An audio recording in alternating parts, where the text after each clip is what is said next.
하나님 아버지, 오늘도 너무나도 아름다운 날 주셔서 저희들 함께 모여 하나님 말씀 공부할 수 있도록 저희들의 모든 환경과 여건 마련해 주신 감사드립니다.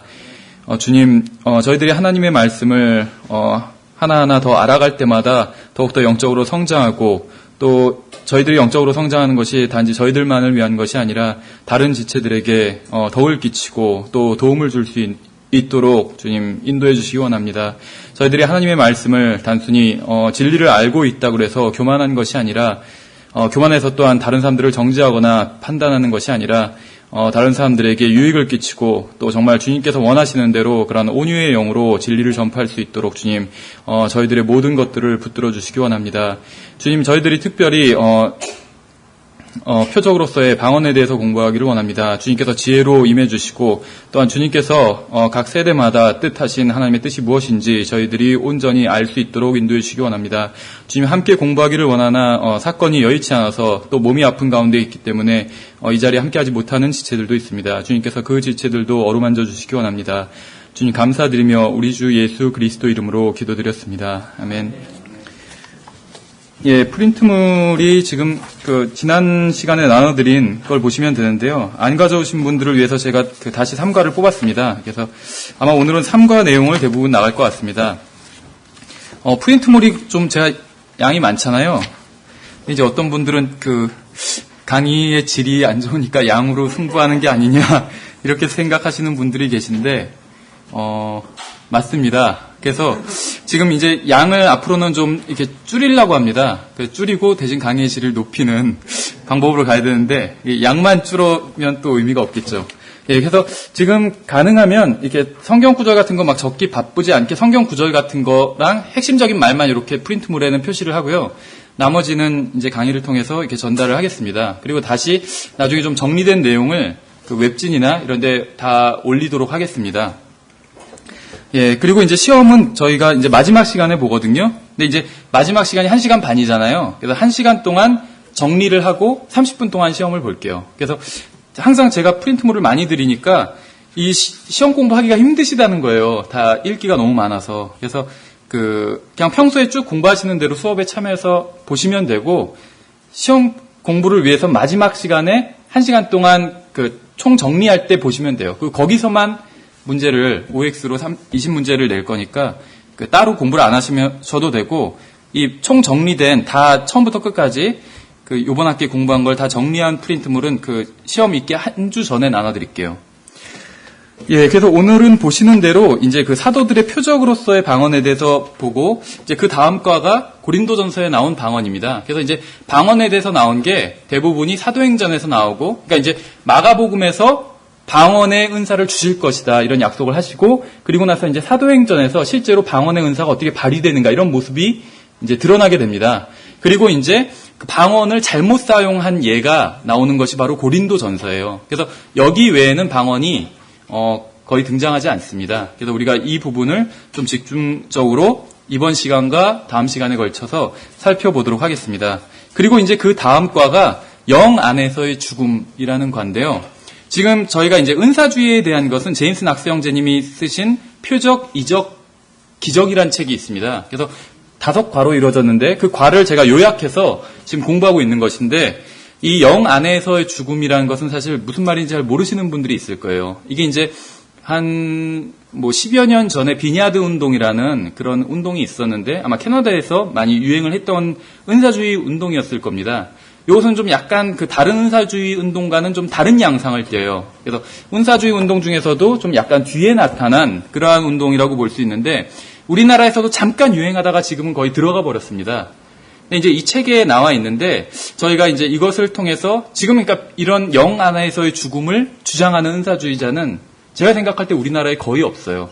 근데 이제 이걸 통해서 우리가 배울 수 있는 교훈이 있습니다. 그래서 저희가 이것도 그냥 빼지 않고 좀 공부하도록 하겠습니다. 그러면서 아울러서 지난번에 두 번째 과에서 나눠드렸던 워온 더 세인츠 내용을 저희가 좀 간단히 넘어갔거든요, 이 수업 시간엔. 그리고 이제 프린트물로 읽어보시라고 했는데, 좀 무슨 내용인지 잘 모르시겠다는 분이 계셔서 이 영 안에서의 죽음을 다룰 때 같이 다시 좀 정리해서, 프린트물은 안 가져오셔도 돼요. 제가 정리해서 다시 말씀을 드릴게요. 좀 예를 더 들어서 이 영 안에서 죽음과 뭐 원도 센치에서 다루는 내용, 자아가 죽는다든지 이게 정확히 같은 개념은 아니에요.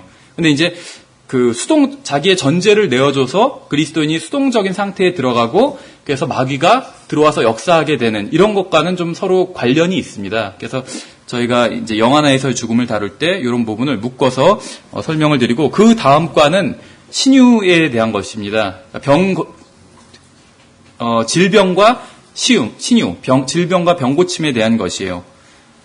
그리고 이제 은사주의 마지막 과가 이제 표적, 기적, 이런 것들과 앞으로 적그리스도와의 관계라고 볼 수가 있습니다. 그래서 이렇게 가면 은사주의는 끝나요. 그리고 나서 이제 칼빈주의에 대해서 한 4번 내지 5번 정도를 하게 되는데 그러면 이번 학기가 끝날 것 같더라고요. 근데 예전에 있던 신학원에서 은사주의가 한 학기 동안 했고 그 다음에 칼빈주의 한 학기 동안 했고 나머지 2단을 한 학기 동안 했었거든요. 그래서 저희는 이제 그걸 한데 묶으려고 했는데 어차피 지금 우리나라에서 기독교 속에, 그러니까 기독교계 안에 들어온 그런 이단 중에서는 이 은사주의와 칼빈주의 교리가 좀 큰 개념이기 때문에 이것을 위주로 보는 것으로 하겠습니다. 그 시간이 남으면 다른 이단들을 간단히 보는 것으로 하겠습니다. 예, 그래서 오늘과 다음 시간엔 방언에 대해서 좀 집중적으로 다루도록 하겠습니다.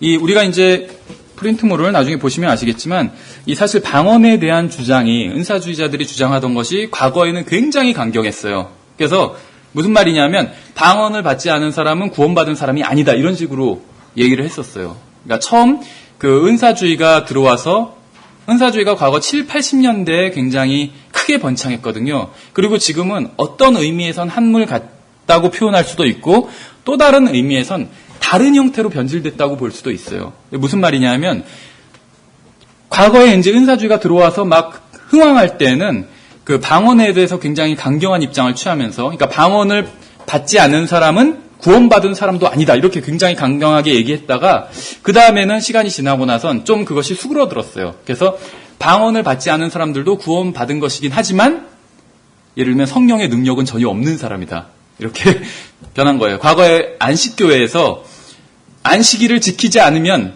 그러니까 일요일에 교회를 다니는 사람은 짐승의 표를 받은 사람이다 이렇게 얘기했어요. 안식교가 처음 나왔을 땐. 안식일을 지키지 않은 사람은 짐승의 표를 받은 사람이고 고로 지옥에 갈 것이다 이렇게 얘기했어요. 안식교회에서.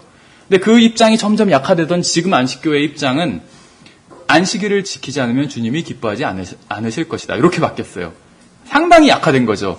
지옥에 가는 것과 주님이 좀 기뻐하시지 않는 것. 이 차이는 큰 차이잖아요.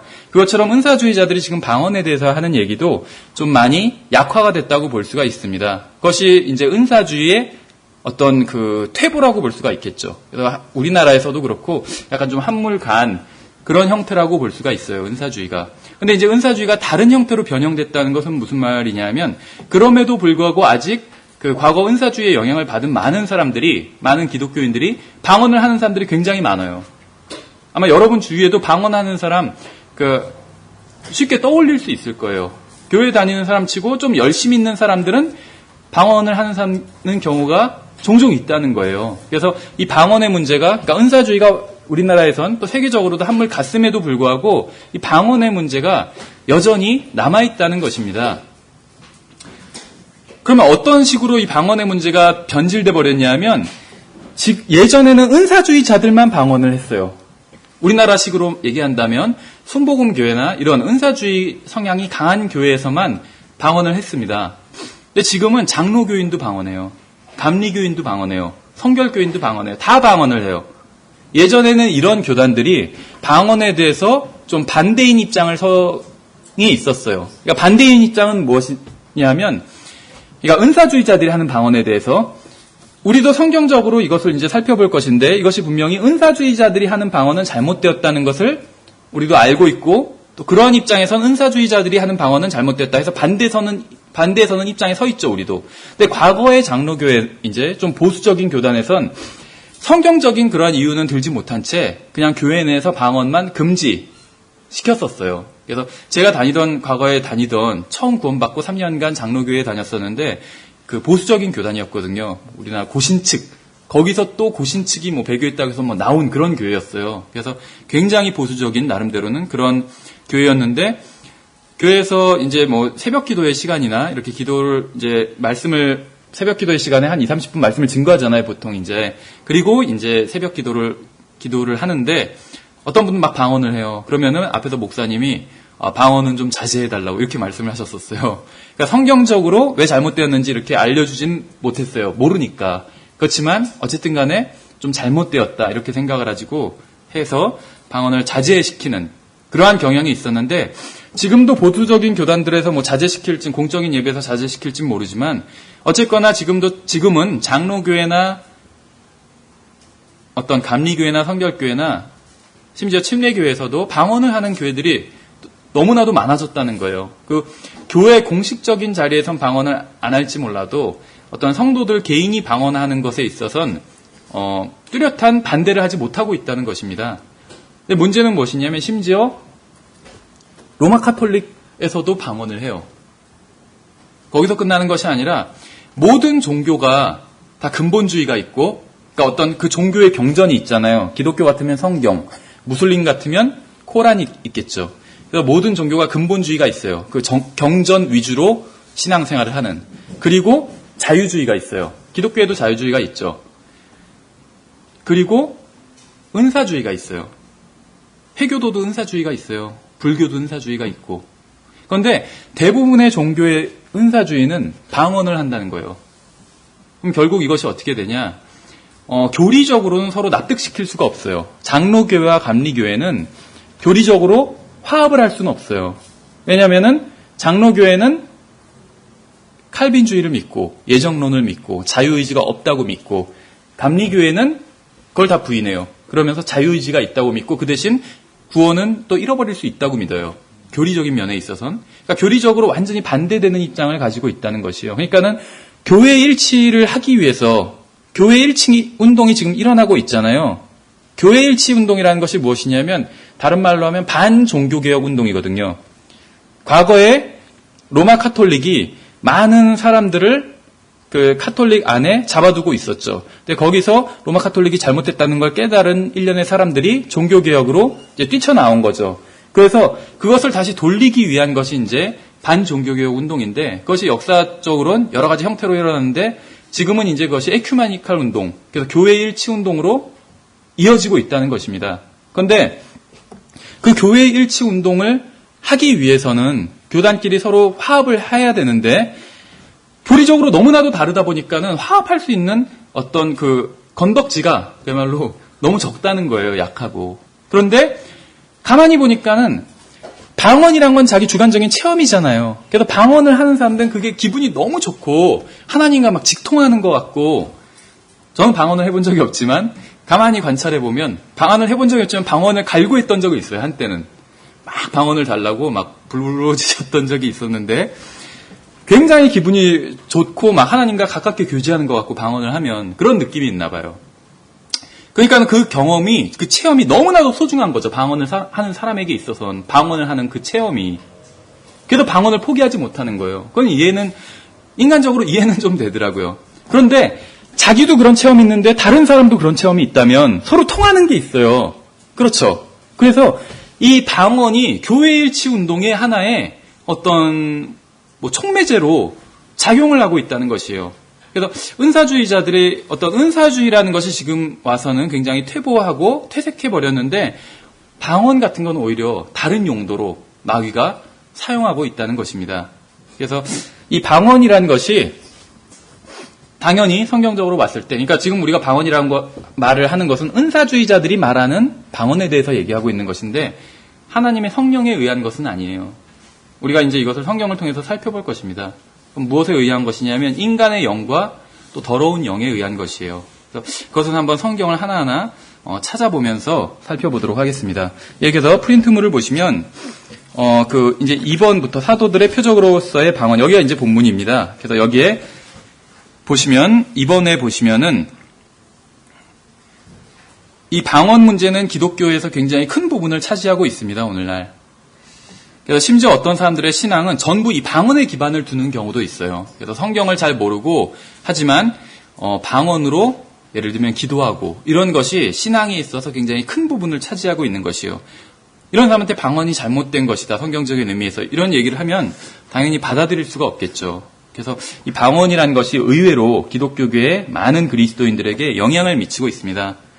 근데 한 가지 제가 당부를 드리고 싶은 것은 우리가 이제 이단 교리에 대해서 앞으로도 계속 살펴볼 텐데 이렇게 살펴보면 이것들이 굉장히 철저하도록 정말 철저히 많지 비성경적이거든요. 이단 교리들은 성경을 잘못 적용하거나 엉뚱하게 적용하거나 심지어 성경에 없는 것을 지어내서 가르친다는 것이죠. 이것들이 이제 이단 교리인데 그런 것들을 공부하다 보면 우리나라에서 많은 사람들이 이단 교리에 빠져 있어요. 그러니까 모든 이단 교리에 다 빠진 사람은 없겠죠. 그렇지만 어떤 사람은 이 A라는 이단 교리에 빠져 있고 다른 사람은 B, 다른 사람은 C 이런 식으로 저마다 제각각 다양한 이단 교리에 빠져 있다는 것이죠. 그래서 이런 것들을 보면 와 이렇게 비성경적인 거를 믿는 사람들이 정말 제대로 된 그리스도인일까 이렇게 의심이 될 때도 있습니다.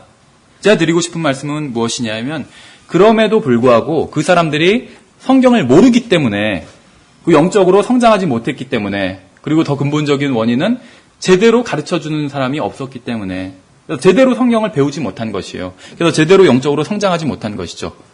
영적인 성장은 오직 하나님의 말씀만으로만 가능한 것이에요. 방언 외에 물론 성경적인 의미에서 올바른 방언도 있어요. 그런 성경에서 말씀하시는 은사들을 받았다고 할지라도 그것이 영적인 성장을 보장하는 것은 아니에요. 무슨 말이냐면 우리가 다음 과에서 살펴볼 고린도전서에 나오는 성도들은 영적인 은사를 받았었어요. 그럼에도 불구하고 고린도전서에 나오는 고린도교회 성도들은 영적으로 성장하지 못했던 것이죠. 전혀. 그래서 사도 바울이 너희를 영적인 갓난 아기 취급하겠다 이렇게 얘기하고 있어요. 그러니까 방언이 아니라 그 영적인 은사들을 풍성히 받았음에도 불구하고 여전히 영적인 아기일 수 있다는 거예요. 그러니까 영적인 은사를 받은 것과 영적인 성장과는 별개의 이야기라는 것입니다. 영적으로 성장하면 그 은사를 제대로 발휘할 수 있겠죠. 근데 영적으로 성장을 전혀 못했기 때문에 고린도 교회 성도들이 그 은사를 제대로 발휘하지 못하고 있는 장면들이 나오게 되거든요. 자, 영적으로 성장하는 것은 전적으로 은사가 아니라 하나님의 말씀만으로 가능하다는 것이에요. 그래서 하나님의 말씀을 알아야지 영적으로 성장할 수 있습니다. 거꾸로 하나님의 말씀을 알면 영적으로 자동적으로 성장하는 것은 아니에요. 그래서 이것은 하나님의 영적인 성장이 있어서 하나님의 말씀을 아는 것은 필요 조건이지만 충분 조건은 아니다. 이렇게 말씀을 드렸었죠. 예, 그래서 하나님의 말씀을 모르기 때문에 영적으로 성장하지 못하는 경우가 너무나도 많이 있다는 것입니다. 그래서 그런 사람들을 보고 우리가 단순히 어떤 진리를 알고 바른 교리를 안다고 해서 함부로 정죄하거나 저 사람 그리스도인도 아니다. 왜냐하면 어떤 지금 오류에 빠져 있기 때문에 지옥 갈 사람이다.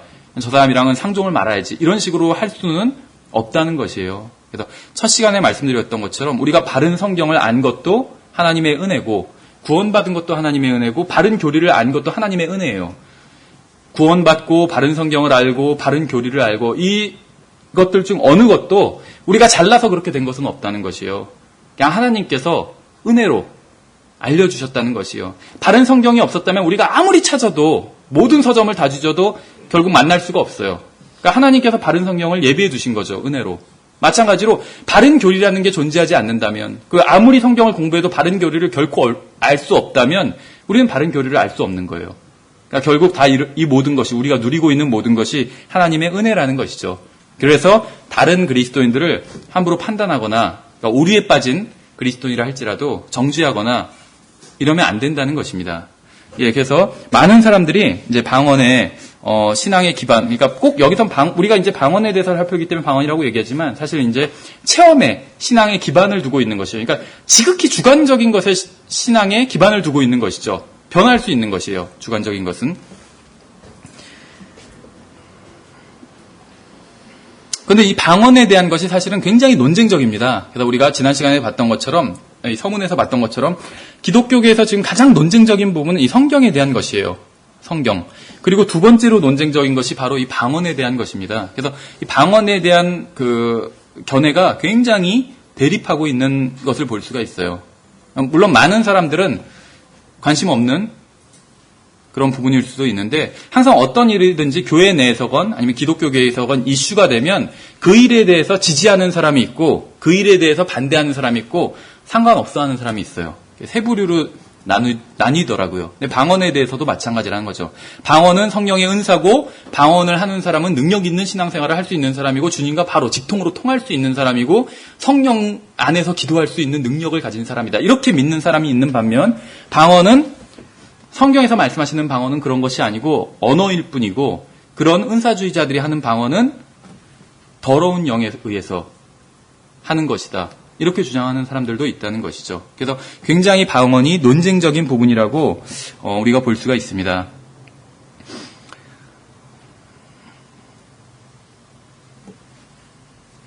예, 그래서 우리가 이제 이 방언에 대해서 뭐 다른 부분도 마찬가지지만 4번에 보시면 성경을 올바로 연구하기 위해서는 전제가 필요합니다. 항상 이 마귀에게 속게 되는 것은 또 거짓 교리에 미혹당하게 되는 것은 무엇이냐면 전제를 내주기 때문에 그렇게 되는 것이에요. 전제를 내주기 때문에. 예를 들면 저 사람은 굉장히 삶이 신실하고 선한 사람이기 때문에 저 사람이 하는 말은 다 옳은 말일 거야. 이렇게. 아니면 내가 방언을 하는데 내가 느끼기에 이것이 너무 기분이 좋아 방언을 할 때. 그러므로 방언이 옳은 것일 거야. 이렇게 생각할 수 있다는 것이죠. 그러니까 전제를 내주는 것이에요. 그러나 자기가 느끼기에 그것이 아무리 기분이 좋다 할지라도 그것이 옳은 것이 아닐 수 있는 것이죠. 그런 예는 너무나도 많이 있어요. 마약을 하면 기분이 좋으니까 마약을 하겠죠. 그럼 몸은 망가지잖아요. 그러니까 옳은 것은 아니란 것이죠. 그런 예는 굉장히 많이 있죠. 예, 그래서 전제를 내주지 않는 것이 필요하고 반대로 성경을 연구하기 위해서는 바른 전제를 쌓아가는 것. 그래서 그 전제 위에서 우리가 논의를 시작하는 것이 필요하다는 것입니다. 그래서 크게 전제는 두 가지를 들 수가 있어요. 첫 번째는 보시는 것처럼 고린도전서 2장 12절에 있죠. 자, 읽어볼게요. 이제 우리가 세상의 영을 받지 아니하고 하나님으로부터 난 영을 받았으니 이것은 우리가 하나님께서 우리에게 값없이 주신 것들을 알게 하려 함이라. 또한 우리가 그것들을 말하되 사람의 지혜가 가르치는 말로 하지 아니하고 아무리 지혜로운 사람이 가르친다 할지라도 그것은 틀릴 수 있다는 것이에요. 성령님께서 가르치시는 말로 하나니 성령님께서 가르치시는 말을 하시는 방법이 무엇이냐면 곧 영적인 것들은 영적인 것으로 비교하느니라. 영적인 것은 영적인 것으로. 예수님께서 내가 한 말들이 영이요 생명이라고 말씀을 하셨죠. 하나님의 말씀이 바로 영적인 것이라는 것을 알 수가 있어요. 비록 물리적인 이 책이라는 종이에 갇혀 있지만 영적인 말씀이에요. 이 말씀은. 그렇죠. 하나님의 말씀을 읽으면 우리의 영이 뜨거워지고 그래서 영적인 말씀이에요. 그래서 영적인 것은 영적인 것으로, 즉 하나님의 말씀은 하나님의 말씀으로 비교해야 된다. 이것이 첫 번째 원칙이라고 첫 번째 전제입니다. 두 번째는 잘 아시는 것처럼 너는 진리의 말씀을 바르게 나누어 내 자신을 하나님께 인정받는 자로 부끄러울 것이 없는 일꾼으로 나타내도록 연구하라. 하나님의 말씀을 연구하라고 했는데 어떻게 하냐면 바르게 나누어서 연구하라는 것이죠. 성경은 기본적으로 나눌 수 있는 책이라는 것입니다. 하나님께서도 빛과 어둠을 나누시고 또 사람들도 나누시고 나라도 나누시고 민족도 나누시고 나누시는 분이세요. 좋은 것과 나쁜 것, 선한 것과 악한 것을 나누시는 분이죠. 우리도 나눠서 공부해야 된다는 것이에요. 특히 이번 과에서는 사도행전에서 여러 부분을 좀 나눠서 살펴보게 됩니다. 예, 그래서 이 전제 조건을 우리가 이제 기본적으로 깔고 그 다음에 이 위에 이제 방언에 대한 것들을 올려놓고 살펴봐야 된다는 것이에요. 특히 우리가 이제 어떤 교리에 대해서 방언도 마찬가지겠지만 어떤 성경의 교리를 세울 때 교리라는 것이 특정한 진리에 대한 가르침이죠. 교리를 세울 때 주의해야 될 것이 무엇이냐면 단 하나의 어떤 특정한 성경 구절로 교리를 세울 수는 없다는 것입니다. 왜냐하면 성경은 서로 짝을 이루고 있어요. 기본적으로. 근데 아주 예외적인 경우에 제가 예외적인 경우라고 말하는 것은 우리가 아직 잘 몰라서 그걸 예외적인 경우라고 볼 수도 있거든요. 어쨌든 간에 예외적인 경우에 있어서는 다른 곳에서 그 말씀이 없는 경우가 있어요. 물론 없다 이렇게 단정할 수는 없겠죠. 우리가 아직 찾지 못한 것일 수 있어요. 근데 우리가 아직 찾지 못했으니까 어쨌든지 간에 없다고 그냥 얘기를 한다면 다른 곳에서는 없고 어느 한 구절만 있는 경우가 있어요. 어떤 이야기들이. 근데 그것을 가지고 교리를 세울 수는 없다는 것입니다. 왜냐하면 영적인 것을 영적인 것으로 비교할 수가 없기 때문에. 예, 그래서 어떤 특정한 한 구절, 한 단어 가지고 교리를 풀어갈 수는 없다는 것이요. 그러기 위해선 상상력이 더해질 수밖에 없어요, 인간에. 근데 그러면 그것은 하나님의 교리가 아니라 어떤 엉뚱한 교리, 특히 우리의 상상력에 많은 자극을 주고 있는 마귀의 엉뚱한 교리가 탄생할 수 있다는 것입니다. 그래서 하나님의 말씀은 어떤 특정한 한 구절 가지고 풀어가는 것이 아니라 다른 말씀과 비교해서 풀어갈 수 있다는 것이에요. 특히 복음서 같은 경우도 예수님 십자가 그 명패에 쓰인 말들이 여러 복음서를 비교했을 때 그 full sentence, 완전한 문장을 알 수 있잖아요. 그것처럼 하나님의 말씀을 여기저기 비교하다 보면 그 어떤 것에 대해서 한 곳에서는 한쪽 면을 비추고 있고 다른 곳에서는 다른 면을 비추고 있다는 것이죠. 그래서 그 다른 면과 또 다른 면을 다 함께 봐야지 온전한 모습을 볼 수 있다는 것입니다. 그래서 한쪽 면만 비추고 있는 구절 같은 것이 있을 수 있어요, 성경에. 그럼 그것만 보고 전체를 판단할 수는 없다는 것이에요. 그럼 그것은 거기서 멈춰야 된다는 것이죠. 어거지로 풀어서 교리를 만들면 안 된다는 것입니다. 예, 이 라오디게아 교회 시대, 지금 이제 교회 시대를 우리가 교회사를 계시록 2장, 3장에 나온 7교회로 예언적으로 비춰본다면 지금 이 시대는 마지막 교회 시대고 라오디게아 교회 시대라고 볼 수가 있어요. 근데 이 마지막 시대가 언제 끝나냐? 알 수가 없어요. 지난번에도 이제 그 형제들끼리 교제를 하다가 주님께서 언제 오실 것 같은가? 어떤 형제는 30년 후에 오실 것 같다. 20년 후에 오실 것 같다. 50년 후에 오실 것 같다. 근데 사실 정확히 알 수가 없어요. 그렇죠. 그러니까 주님께서 지상 재림을 하시는 것은 최소한 지금으로부터 7년 후겠죠. 근데 공중에 오셔서 우리를 부르시는 건 언제일 줄 우리는 전혀 그 날은 알 수가 없어요. 아무도 알 수가 없다고 했기 때문에. 그런데 이제 확실한 것은 무엇이냐면 이런 것입니다. 우리는 지금 12시에 도착하는 기차를 기다리고 있어요. 12시에 도착하는 기차를. 근데 지금 12시가 아직 되지 않았어요. 지금 그러면 몇 시냐면 11시 59분 59초에서 12시로 가고 있는 그 찰나예요. 그런데 때마침 화장실에 가고 싶어요. 어떻게 하시겠어요? 기다려야 돼요, 기차를. 그냥 급하다고 화장실에 가버리면 그때 기차가 올 수가 있어요. 지금 그런 시기라는 것이에요. 이 기차를 타서 거기서 화장실을 가야지. 그러니까는 지금 아직 오진 않았어요. 12시고 지금은 거의 12시예요. 그러니까 주님께서 12시에 오신다면 지금은 거의 12시예요. 자, 그래서 이제는 어느 때라도 오셔도 전혀 이상하지 않은 시기예요. 그만큼 이 세상이 타락했고 충분히 주님께서 오시고 나면 공중에 임하시고 나면 그때부터는 계시록에 기록된 것들이 하나하나 도미노 넘어지는 것처럼 따라락 다 연달아서 사건들이 일어나게 될 거예요. 그래서 사실은 30년 후가 아니라 내일도 오실 수 있는 거예요. 오늘 오실 수도 있는 것이고 알 수 없다는 것이죠. 주님의 심중에 속한 것이에요, 그것은. 예, 그래서 이 라오디게아 교회 시대가 거짓 교리에 빠지게 된 원인이 있습니다. 우리가 그것을 크게 이제 두 가지로 나눠서 본다면 첫째는 성경을 사적으로 해석하는 것이에요. 아까 말씀드린 것처럼 성경으로 비교하면서 여기서 어떤 것을 말씀하고 있으면 또 다른 곳에서 그것에 대해서 무엇이라고 말씀하고 있는지 찾아보고 비교해보고 또 나누어서 살펴보고 누구에게 하시는 말씀인지 살펴보고 이런 식으로 연구를 해야 되는데 그렇게 하지 않고 여기서 어떤 한 말씀을 그냥 거기서 상상의 나래를 풀어가지고 막 해석해버리는 것이에요.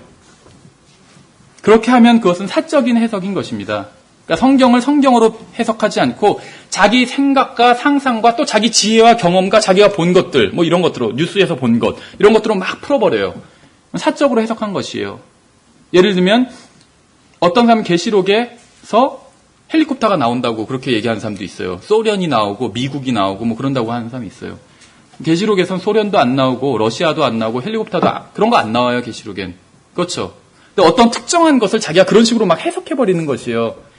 그것이 바로 사적인 해석이라는 것이죠. 그래서 과거에는 뭐 그 유럽 연합이 뭐 10개국이다 뭐 그래서 적그리스도가 올 것이다 어쩌는데 더 막 지금 훨씬 넘어버렸죠. 그 회원국이. 그러니까 사적인 해석을 하면 결코 성경과 맞지 않게 돼버린다는 것이죠. 예, 그래서 자기의 생각과 경험과 감정 이런 것들을 이용해서 성경을 가르치는 것 이것은 사적인 해석이고 성경에서는 이것을 금하고 있습니다. 그리고 이제 또 오류에 빠지게 되는 원인이 바로 진리를 잘못 적용하는 것이에요. 그래서 성경에서 분명히 나온 진리긴 합니다. 하나님의 말씀이긴 해요. 그런데 그것을 전혀 엉뚱한 시대에 엉뚱한 사람에게 적용하면 그것은 오류에 빠지게 된다는 것이죠. 뭐 그런 예는 굉장히 많이 들 수가 있겠죠. 예를 들면 히브리서 이제 11장 또 창세기에 보시면은 하나님께서 노아에게 방주를 만들어라 이렇게 말씀을 하셨죠. 그래야지 노아가 구원받을 수 있는 것이죠. 방주를 만들어야지. 그래서 노아는 방주를 만듦으로 물론 하나님의 말씀에 순종해서 방주를 만듦으로 구원을 받은 것입니다. 그렇죠. 노아가 우리처럼 예수 그리스도를 믿고 구원받았다. 이런 말은 그럴듯하긴 해도 성경에는 없어요. 물론 노아의 죄가 사함받은 것은 다 예수 그리스도의 보혈에 의한 것이에요. 노아가 그걸 알았건 몰랐건 상관없이 노아의 죄가 사함받은 것, 노아를 포함한 구약 성도들 모든 사람들, 이 세상 모든 사람들의 아담으로부터 마지막 주님 오실 때까지 모든 사람들의 모든 죄는 다 예수 그리스도의 보혈로 죄 사함을 받은 것이에요. 그러나 노아가 그것을 알았는지 몰랐는지는 우리는 알 수 없죠, 정확히는. 어쨌거나 노아는 홍수로부터 구원받은 것은 하나님의 말씀을 믿고 그 말씀에 순종해서 방주를 만들었기 때문에 구원받은 것이라는 것이죠. 그런데 사도행전 16장에서 나오는 빌립보 간수는 주 예수 그리스도를 믿고 구원을 받은 것이죠. 그게 그 시대에 예수 그리스도께서, 그 시대라는 건 예수 그리스도께서 십자가 달려서 죽으시고 묻히시고 부활하시고 승천하신 난 이후로부터 주님께서 다시 오시기 전까지 이 시대, 교회 시대에 주님께서 보여주신 구원의 방법인 것이죠. 그래서 이렇게 믿고 구원받아야 돼요. 그런데 사도행전 16장에서 빌립보 간수가 그러면 선생들아 내가 어떻게 하여야 하리까 하니까 사도 바울이 방주를 만들어라 라고 했다면 거짓교리인 것이죠. 그런데 방주를 만들어서 구원받은 사람도 있잖아요. 그런데 빌립보 간수는 그렇게 해서는 절대로 구원받을 수 없다는 것이죠. 예, 그래서 많은 사람들이 지금 특히 이 시대에 미혹에 빠지는 이유는 성경의 어떤 진리, 성경에 분명히 나와 있어요. 방주를 만들어서 구원받았다. 이것은 성경에 나온 진리예요. 근데 어떤 시대에 어떤 사람에게 해당되는 특정한 진리를 다른 시대에 다른 사람에게 적용했을 때 오류에 빠지게 된다는 것입니다. 이런 것들이 굉장히 많이 있어요.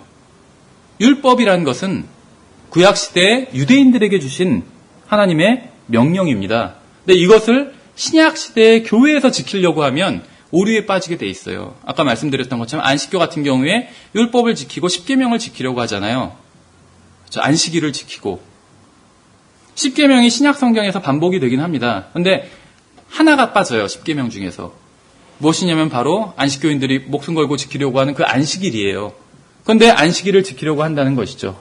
이 십계명, 더 나아가서 율법 전체는 이스라엘 민족에게 주신 이스라엘 민족의 법입니다. 법률.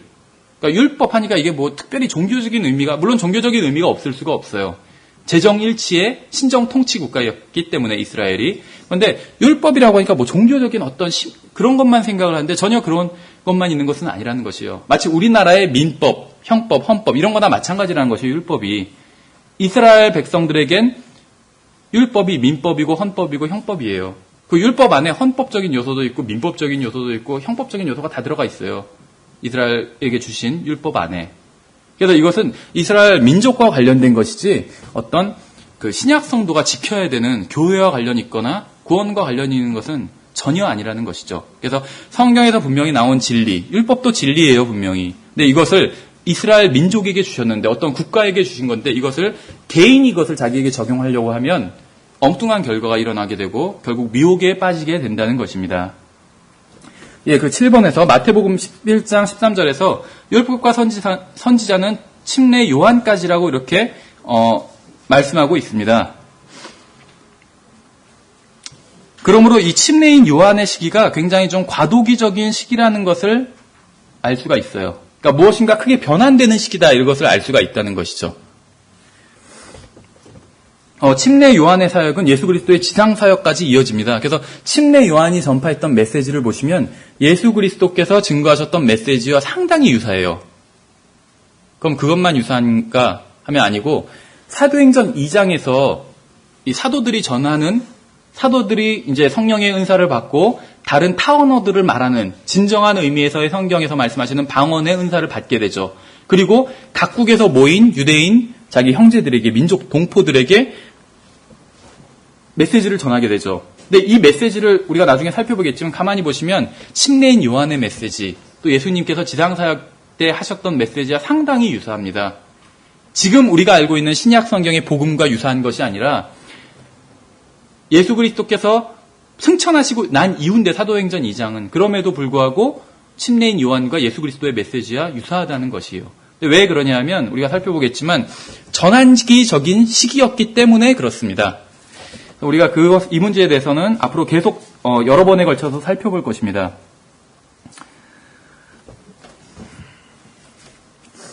그러니까 침례인 요한 또 그 전에 선지자들은 율법을 증거했고 예수 그리스도께서는 그 율법이 의미하고 있는 것이 무엇인지를 바르게 풀어서 설명해 주셨어요. 그렇죠. 그래서 율법에서 무엇을 하라, 하지 말라, 간음하지 말라 이런 식으로 말씀하고 있는데 예수 그리스도께서는 마음속에 간음을 하면 그것이 실제로 간음한 것과 똑같다 이렇게 말씀하신 거예요. 그것이 바로 율법의 정신인 것이에요. 그 율법의 정신에 대해서 그러니까 죄는 왜 그러냐면 죄는 마음의 문제이기 때문에 그래요. 마음의 문제이기 때문에 하나님을 지금 내가 입으로 모독한다면 그건 죄겠죠. 입으로 하나님을 모독한다면. 그런데 입으로 나왔는데 속으로 하나님을 모독해요. 그것도 죄겠죠. 그러니까 죄는 마음의 문제라는 거예요.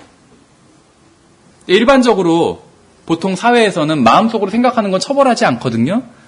근데 그 이유가 여러 가지가 있겠지만 그거는 입증할 수가 없기 때문에 그렇죠. 다른 사람의 마음을 어떻게 입증해요? 그래서 처벌하지 않는 것이거든요. 일반적인 형법에서. 그런데 주님께서는 입증하실 수가 있잖아요. 우리 마음을 아시니까 네 마음이 그랬느니라 하면 그런 거죠. 나중에 만약에 그리스도의 심판석이나 아니면 백보자 심판석에서 주님께서 네 마음이 그랬느니라 하면 그걸 부인할 수 없겠죠. 예, 그래서 그 죄는 마음의 문제고 주님께서는 그 점을 설명해 주신 거죠. 그래서 율법의 의미를 정확하게 해석해 주셨습니다. 그러니까는 침례인 요한의 사역과 사역의 연장선상에 있었다는 것이에요. 침례인 요한의 사역이 서문이었고 예수 그리스도의 사역이 본문이었던 것이죠. 예, 그래서 율법과 이 선지자는 주님의 말씀을 통해서 침례인 요한까지라고 우리가 알 수가 있습니다. 그런데 이제 이 사도행전 7장을 보시면은 예수 그리스도의 부활 이후에 믿는 자들은 예수 그리스도의 인격과 사역을 더한 침례인 요한의 메시지를 전하는 것을 볼 수가 있어요. 그러니까 어디까지냐면 사도행전 2장부터 사도행전 7장까지의 메시지를 보시면 그 전에 예수 그리스도께서 아직 부활하시기 전에 십자가에 달려 죽으시고 묻히시고 부활하시기 전에는 당연히 어떤 침례인 요한, 다분히 침례인 요한이 전한 어떤 왕국 복음의 메시지 같은 것만 전할 수밖에 없었겠죠. 뭐 회개하라, 천국이 가까웠느니라 이런 스타일의 메시지만 전할 수밖에 없었어요. 그런데 이제는 그 사도행전 2장 이후에는 예수 그리스도께서 지금 그 구속사역을 다 이루셨잖아요. 특히 우리가 전하는 복음의 메시지가 되는 이 내용을 다 이루신 것이죠. 그래서 이제는 그 다분히 침례인 요한의 메시지, 그러니까 다분히 유대인적인 메시지 플러스 예수 그리스도의 사역과 인격이 곁들여진 메시지가 전해지게 돼요. 그런데 그것이 이제 사도행전 2장부터 7장까지에 나온 이 사도들과 복음 전도자들이 증거하는 내용입니다. 근데 이 메시지를 보면 지금 우리가 믿고 구원받은 그 메시지와는 좀 차이가 있다는 것을 볼 수가 있어요. 그래서 이것도 나중에 설명하겠지만 다분히 과도기적인 상황이기 때문에 그렇습니다. 근데 보시면 7장 이후에는 메시지가 변화돼 버리는 것을 볼 수가 있습니다. 가장 대표적인 것이 바로 8장에서 이오피아 내시가 구원받을 때 우리가 구원받는 거랑 정확히 똑같은 경우로 구원받잖아요. 다만 우리는 예를 들면 복음을 전할 때 신약 성경을 펴서 여기 로마서에서 이렇게 말씀하고 있습니다. 이렇게 보여준 경우가 있는데 이때는 신약 성경이 없었으니까 이사야서를 펴서 보여준 것이죠. 물론 펴서 보여준 건 아니고 이사야서를 갖고 있었으니까 그걸로 복음을 전하는 것이죠. 예, 그래서 사도행전 8장에 와서는 이제 무엇인가가 바뀌었다는 것을 볼 수가 있어요. 그런데 이 무엇인가가 바뀐 것을 우리는 사도행전 읽으니까 이해할 수가 있죠. 사도들도 이해하고 있었을까요? 그래서 퀴즈. 이해를 못하고 있었어요. 모르겠어요. 전도자 빌립은 이해하고 있었을지 모르겠어요. 근데 이런 생각을 해봐요. 왜 하필 전도자 빌립을 하나님께서 성령님께서 데리고 가셔서 복음을 증거하게 하셨을까? 아마 전도자 빌립은 그걸 이해하고 있었을 수도 있고 아니면 데리고 가시는 중간에 성령님께서 설명해 주셨을 수도 있고 몰라요. 그건 제 상상이지. 근데 베드로를 왜 데리고 가시지 않으셨는지는 분명히 알 수 있어요. 베드로는 아마 데리고 가는 도중에 막 싸웠을 거예요. 성령님과. 사도행전 10장에서도 막 논쟁을 하잖아요. 성령님과. 하나님께서 보여주셨는데 그럴 수 없습니다. 이렇게 거부해버리거든요. 3번을 보여주세요. 3번을 똑같은 걸. 여러분도 다른 사람한테 3번 똑같은 거 설명해 보신 적 있으세요? 많이 있어요. 저는. 제가 아는 어떤 분에게 복음을 설명했는데 그분이 연세가 있으셔가지고 친한 분이에요. 연세가 있으셔가지고 자꾸 잊어버리세요. 복음을 전하면 전혀 새로운 내용을 듣는 것처럼 그렇게 들으세요. 분명히 전했던 내용인데. 굉장히 답답해요. 사실은 전할 때. 아, 마귀가 이렇게 강하게 역사하고 있구나, 막고 있구나. 마음을 가리고 있구나 이런 걸 느낄 수가 있는데 어쨌든지 간에 굉장히 주님께서 답답하셨을 것 같아요. 베드로를 상대하실 때. 3번씩이나 보여주셨는데 그러니까 그제서 이해했을까요? 나중에 살펴보겠지만 사도행전 10장을 베드로는 이해하지 못했어요. 그래서 그 고넬료와 그 무리들이 방언의 표적을 베드로에게 표적으로 보여주기 위해서 했던 것이죠. 근데 그 방언의 표적을 보고 베드로는 이해했을까요? 제 생각엔 이해하지 못했어요. 아직도. 그래서 갈라디아서에서 유대인들, 이방인들을 분리해서 갑자기 유대인들끼리 모이고 유대인과 이방인이 교회 안에서 하나라는 그 진리를 온전히 이해하지 못했어요. 아직도 베드로는. 굉장히 베드로는 갈 길이 먼 거죠. 지금 사도행전 7장의 관점으로 본다면. 그래서 사도행전 8장에서는 주님께서 빌립을 선택하셔서 복음을 증거하도록 하신 게 아닌가 하는 제 그냥 그건 상상이에요. 성경에 자세한 이유는 나와 있지 않죠. 어쨌든지 간에 사도행전 8장에서 빌립을 들어서 복음을 증거하시고 그것이 이제 우리가 지금 믿고 있는 또 우리가 전하는 메시지와 정확히 일치하는 그 메시지라는 것을 알 수가 있습니다. 그 전에 사도행전 2장부터 7장까지 나왔던 그 메시지는 다분히 우리가 전하는 복음과는 좀 약간 다른 것이고 그렇다고 해서 구약 성경의 어떤 메시지와도 또 복음서의 메시지와도 다분히 다른 것이라는 것을 알 수가 있습니다. 예. 물론 이 우리가 전하는 복음의 메시지가 구약 성경의 곳곳에 그 진리가 들어있어요. 그러니까 전혀 새로운 내용은 아니라는 것이에요. 그래서 사도 바울이 로마서에서 복음을 사도 바울이 받은 계시, 그러니까 지금 주님께서는 이 복음의 진리를 사도 바울에게 온전히 계시해 주셨거든요. 그래서 사도 바울이 로마서를 기록할 수 있었던 것이에요. 그래서 신약 성경의 복음은 이 로마서에 기초하고 있어요. 그리고 신약 교회의 교리는 에베소서에 기초하고 있거든요.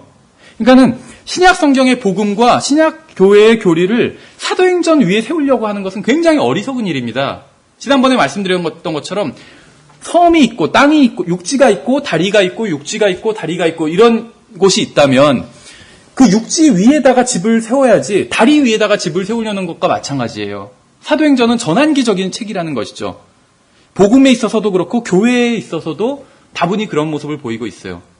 그래서 교회에 관한 진리는 주님께서 에베소서를 통해서, 그러니까 바울을 통해서 에베소서에 온전히 다 계시해 놓으셨습니다. 그래서 교회에 대한 진리를 세우고 싶다면, 교회에 대한 교리를 세우고 싶다면 에베소서 위에 세워야지 완벽한 교리를 세울 수 있는 것이에요. 물론 다른 책도 참고를 해야 되겠지만 복음에 대한 것은 마찬가지로 로마서 위에 세워야 된다는 것입니다.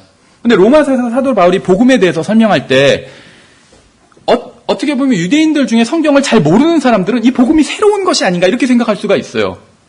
율법과 상관없이 값없이 예수 그리스도만 믿으면 구원받을 수 있다고 이렇게 하면서 복음이 새로운 것이 아닌가 이렇게 생각할 수 있어서 사도 바울은 절대 그런 것이 아니다. 복음은 절대 새로운 개념이 아니다. 이 얘기를 하고 있어요. 그러면서 두 가지 예를 들고 있는데 그것이 바로 아브라함과 다윗의 예죠.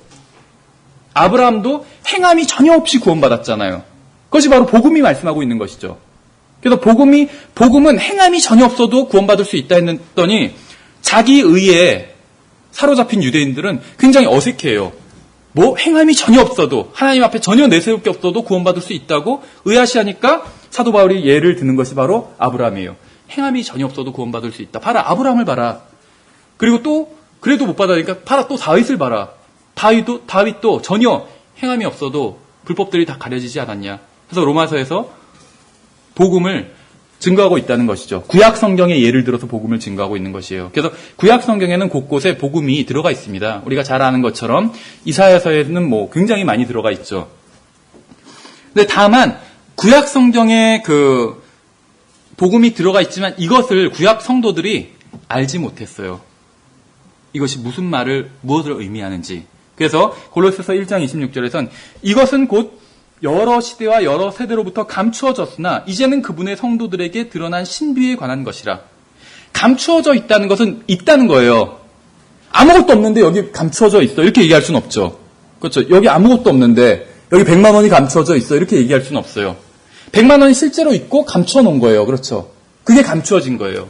구약 성경 안에는 복음이 있어요. 분명히. 그러나 그것이 감추어져 있었어요. 그래서 알 수가 없었어요. 그래서 그것을 이제 계시를 받은 바울이 로마서에서 그것을 풀어서 설명해주고 있는 것입니다. 그러니까 전혀 새로운 내용은 아니라는 것이요.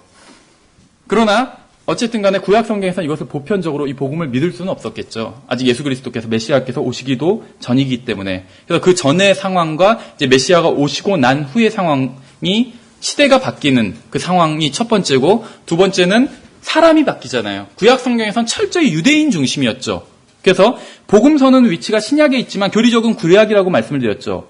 새로운 언약, 새로운 약속은 그 약속한 사람이 죽어야지 새로운 유언은 그때부터 효력을 발휘하잖아요. 그래서 마태복음 27장 이전까지는 구약이에요, 다. 우리가 마태복음 27장, 마태복음 1장부터 26장을 신약이라고 생각하는 거는 우리 성경책에 여기 신약이라고 써있기 때문에 그렇게 생각하는 거예요. 그러나 실제적으로는 그것은 신약이 아니에요. 성경적인 의미에서 보자면 마태복음 1장부터 26장까지는 신약이 아니라는 거예요. 구약이지. 왜냐하면 아직 새로운 유언이 시작되지 않았어요. 예수 그리스도께서 십자가에 달리시면서 죽으셔야지 새로운 유언이 효력을 발휘할 수 있는 것이죠. 교리적으로 그렇다는 거예요. 교리적으로. 예, 그래서 이 구약 시대에는 시대도 달랐고 신약과, 그렇죠?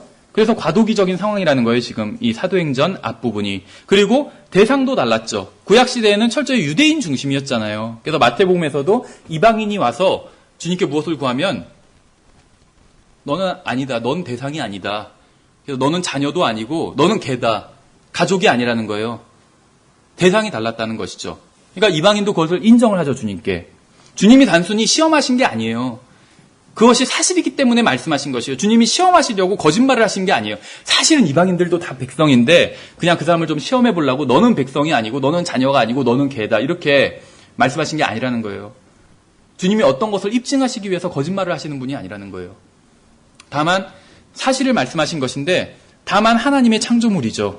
그리고 우리가 그 선지서에 보면은 하나님께서 다 나중에는 이집트도 아시리아도 다 내 백성이라고 회복하시려고 하시는 부분이 나와요. 그래서 이제 이방인이 자기가 주님 앞에선 자녀가 아니라 개라는 맞습니다 하고 인정하고 나오니까 주님께서 또 긍휼을 베풀어 주시죠. 어쨌든지 간에 이것은 구약적인 상황이라는 것입니다. 네, 그래서 지금 시대도 변하고 사람도 변해요. 이제는 유대인만 축복해 주시는 것이 아니라 유대인이 거절함으로 말미암아, 그렇죠. 그래서 지금 성경에 어떻게 번역되어 있는지 잘 기억이 안 나는데 참 감람나무, 옛날엔 그런 식으로 했었죠. 돌 감람나무, 이방인이 접붙여진 거죠. 그래서 시대도 변하고 사람도 변한 그러한 상황이 온 것이라는 것이에요. 근데 이제 지금 사도행전 2장부터 7장은 그 변환기적인 상황이라는 것입니다. 일단 그 상황을 이해하시고 넘어가야 돼요. 예, 그래서 우리가 이제 구약 성경에도 신약의 복음이 충분히 들어가 있다. 이런 것에 대해서는 베드로전서 1장 10절부터 12절에 잘 나와 있죠. 이 혼의 구원에 관하여는 너에게 임할 은혜에 대하여 대언한 대언자들이 부지런히 조사하고 탐구하되 하면서 선지자들이 연구해 봤다는 거예요. 이 주제를. 그렇게 말씀하고 있습니다. 예, 그래서 사도 바울이 지금 서신서를 기록하는 이 상황, 또 특히 사도행전의 상황은 무슨 상황이냐면 유대인들이 봤을 때는 그 당시 이제 유대인들은 기존의 그 하나님의 백성이었죠. 일단은 심히 부패하긴 했지만, 그래서 이 기존의 하나님의 백성들이 봤을 때는 좀 새로운 메시지였어요. 새로운 메시지. 그럼 새로운 메시지를 받아들이기 위해서 무엇이 필요하냐? 사인이 필요했어요. 사인. 우리가 사인이란 말 쓰죠. 표적이에요, 성경에서. 표적이 필요했어요. 표시라는 게 확실한 표시. 하나님과 미리 약속해 두었던 표시. 그것이 필요했다는 것이죠. 그래서 그 기적이 필요했다는 것이에요. 그래서 우리가 지난 시간에 봤던 것처럼 성경에서 보면은 기적이 시작되는 시점이 있는데 바로 모세로부터 시작이 됩니다. 모세로부터. 그거 혹시 아세요? 모세 이전에는 병이 있었을까요? 병이라는 게 질병이? 모르겠어요. 그거는 답은 저도. 그런데 성경에는 기록되어 있지 않아요. 질병이. 문둥병이다, 무슨 병이다. 보험서에 많이 나오죠, 질병이. 근데 모세 이전에는 전혀 질병에 대해서 나오질 않아요. 있었는지 없었는지 알 수는 없어요, 우리가 정확히. 안 나오니까, 성경에. 그런데 아마 아담 타락 이후에 있었을 확률이 좀 높겠죠. 근데 어쨌든 간에 성경에는 안 나와요. 질병이 있었다 없었다 이런 얘기 없어요. 모세와 너부터 시작됐어요, 질병은. 모세가 안 믿으니까 하나님께서 네 손을 품에 넣어봐라 이러셨잖아요. 품에 넣었다가 빼니까 문둥병이 걸렸잖아요. 그러다가 다시 넣으라니까 치유받았죠. 그래서 모세는 하나님과 첫 만남부터 벌써 질병, 그 다음에 병고침, 그런 기적을 체험하게 돼요.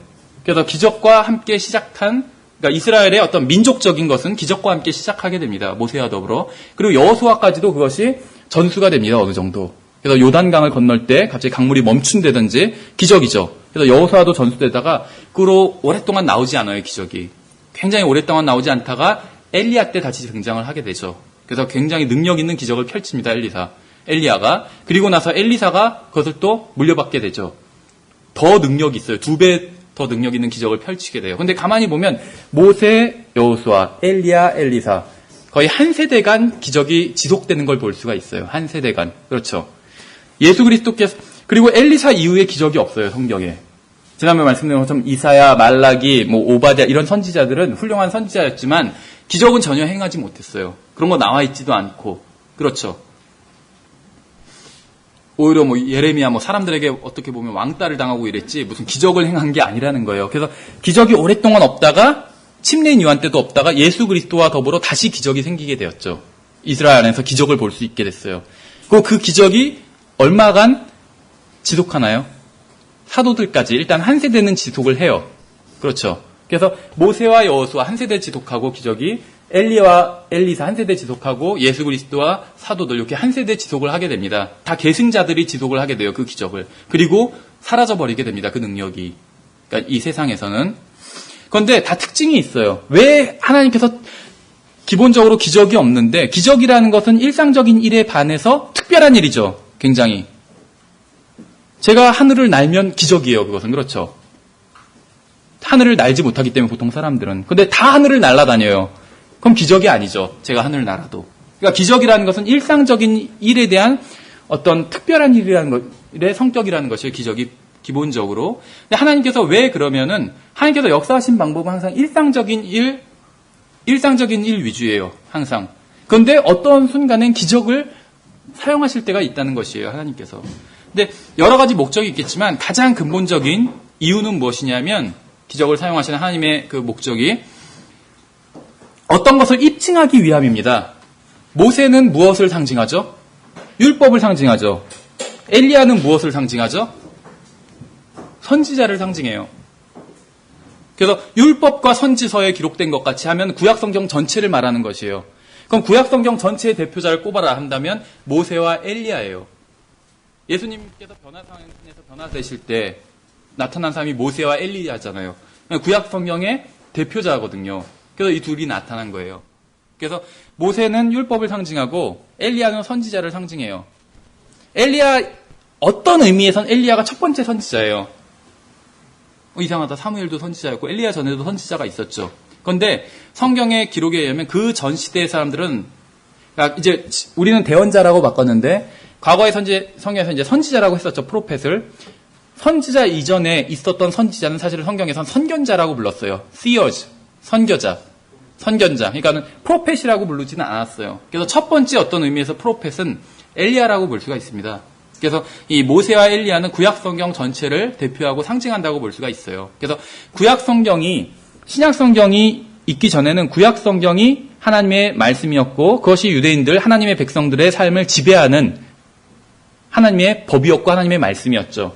그래서 그 말씀이 맞다는 걸 확증하기 위해서 그 기적을 동원하신 거예요. 마찬가지로 이제 새로운 메시지가 신약 성경에서 어느 정도 새로운 메시지가 전해지게 됩니다. 근데 그 메시지를 맞다고 확증하기 위해서 기적이 필요한 것이죠. 표적이 필요한 것이에요. 사인이 필요한 것이죠. 저는 운동을 잘 하지는 못하는데요. 특히 이 야구 같은 거는, 야구는 보면은 이 여자분들은 굉장히 야구에 대해서 잘 모르시더라고요. 남자들은 보통 이제 운동을 잘 못해도 대충 야구 규칙을 아는데 여자들은 잘 몰라요. 과거에 저희 누나는 야구를 보면서 근데 저기서 골키퍼가 누구냐 그런 질문을 하기도 하셨었는데 잘 모르거든요. 야구에 대해서. 근데 야구를 보시면 이렇게 사인을 굉장히 많이 주고받아요. 모든 스포츠가 다 그렇지만 야구가 특히 더 그래요. 그래서 그 투수와 포수 간에도 사인을 주고받고 또 타자와 아니면 주자와 어떤 코치 간에도 사인을 주고받아요. 그런데 투수와 포수가 사인을 주고받는 거, 무슨 공을 던지겠다 이런 사인을 주고받는데 그걸 타자가 훔쳐보면 어떻게 될까요? 자, 야구를 잘 모르지만 그거는 그 규칙 위반이에요. 타자가 고개를 돌려서 포수의 사인을 훔쳐보면 위반이라는 거예요. 자, 잘은 모르는데. 그러니까 사인을 훔쳐보면 안 돼요. 제가 과거에 어떤 야구 경기를 보다가 그런 걸 막 해설자가 얘기하는 걸 들은 적이 있거든요, 얼핏. 저도 확실히는 잘 몰라요. 어쨌든 간에 이것과 같아요. 예를 들면 1루 주자, 2루 주자가 있는데 감독이 사인을 보냈어요. 2루 주자한테 뛰라고, 도루를 하라고. 1루 주자가 뛰면 어떻게 될까요?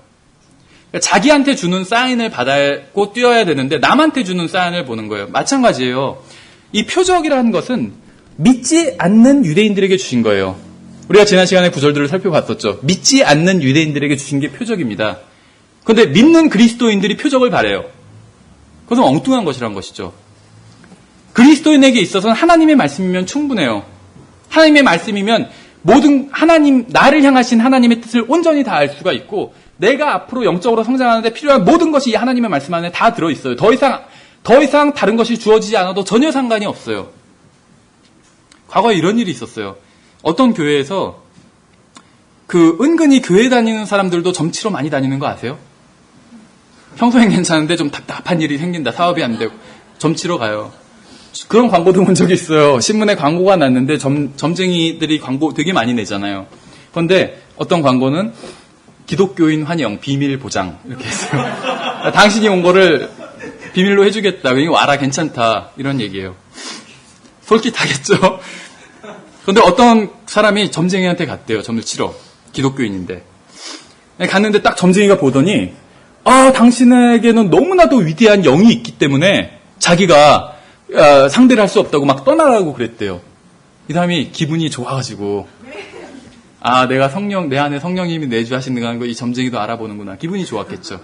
교회에 가서 자랑을 했대요. 그러니까 그 성도들이 교인들이 다 찾아가가지고 자기도 입증을 받으려고 다 찾아갔대요. 그 점쟁이를. 어떻게 보면 점쟁이가 머리가 좋은 것 같아요. 장사할 줄 아는 거죠, 그 점쟁이가. 하나님의 말씀으로 입증을 받아야지. 내 안에 성령님이 내주하시는지 안 하시는지 하나님의 말씀으로 입증할 수 있어요. 그렇죠? 요한복음에서 분명히 영접하는 자 곧 그의 이름을 믿는 자들에게는 하나님의 자녀들이 되는 권세를 주신다고 했잖아요. 그럼 믿는 게 영접하는 거라고 말씀하고 있죠. 하나님의 논리가 믿는 것이 영접하는 거다 이렇게 말씀하고 있는 거죠. 내가 예수 그리스도를 믿으면 예수 그리스도를 영접한 것이에요. 그러면 근데 성경에서는 아버지와 말씀과 성령님은 하나라고 말씀하고 있죠. 그러면 내가 예수 그리스도를 영접한 거면 성령님도 영접한 거예요. 그렇죠? 그러니까 내가 성령님을 영접한 적은 없어요. 어떻게 보면. 그렇지만 예수 그리스도를 영접한 적은 있어요. 예수 그리스도를 믿는 게 영접하는 거니까. 그래서 예수 그리스도를 영접했으면 그건 성령님을 영접한 거예요. 그러니까 결국 성경에 의하면 예수님을 믿는 사람은 성령님이 그 안에 내주에 계신 거예요. 점쟁이한테 입증받을 필요가 없다는 것이죠, 전혀.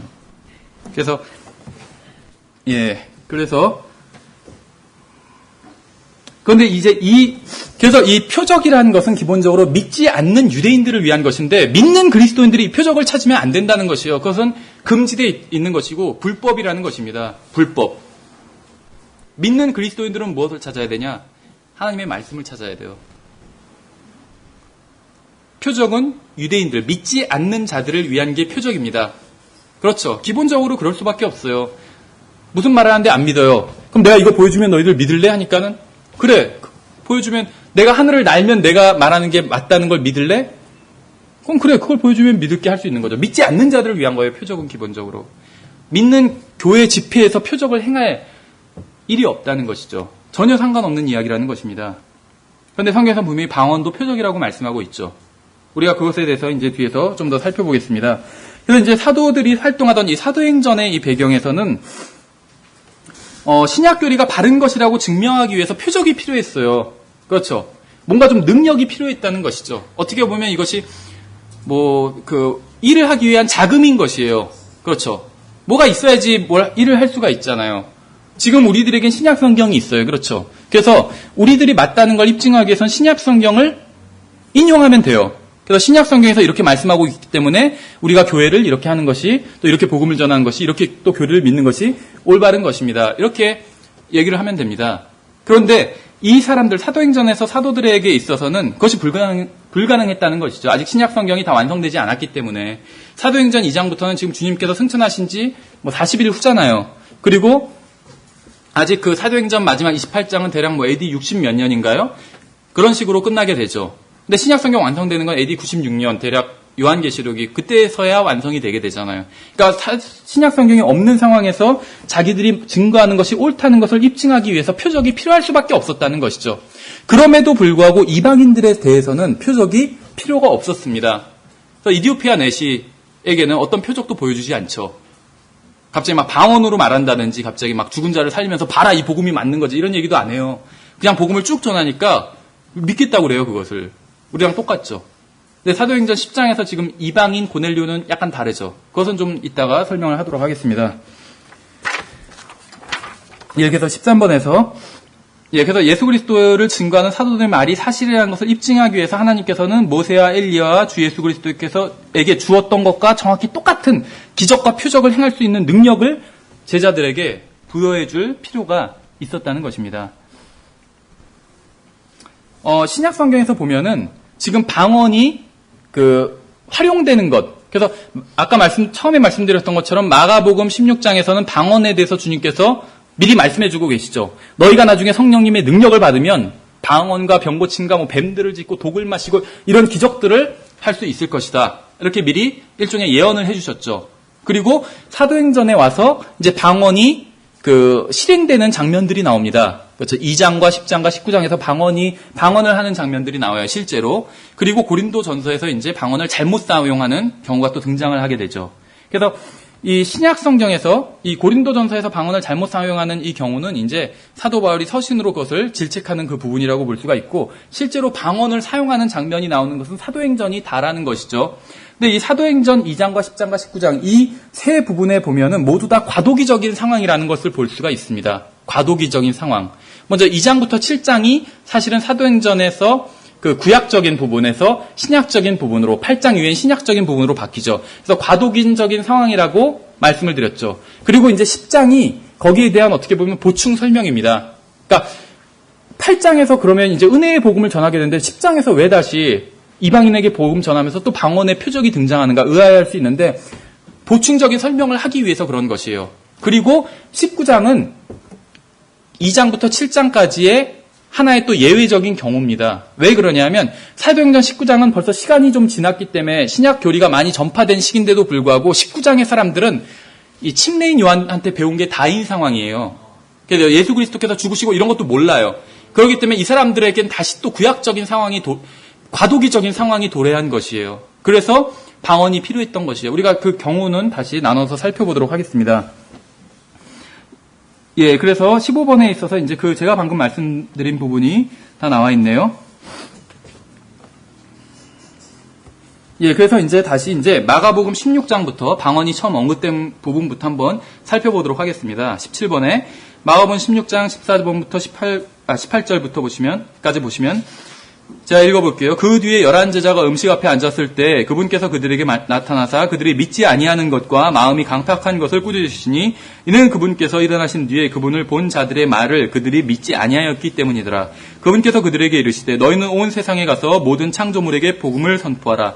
믿고 침례를 받는 자는 구원을 받으려니와 믿지 않는 자는 정죄를 받으리라. 믿는 자들에게는 이런 표적들이 따르리니 곧 내 이름으로 그들이 마귀들을 내쫓으며 첫 번째죠. 마귀들을 내쫓는 것. 두 번째, 새 언어들을 말하며. 이게 이제 기존 성경에서는 방언입니다. 그래서 우리가 저번에 방언의 의미를 봤었죠. 방언이란 것은 사전적으로는 보면 7, 8가지 많이 있어요. 사실 이 텅이라는 것을 사전적으로 찾아본다면. 근데 첫 번째는 혀예요. 그냥 혀 자체가 텅이에요. 방언, 언어.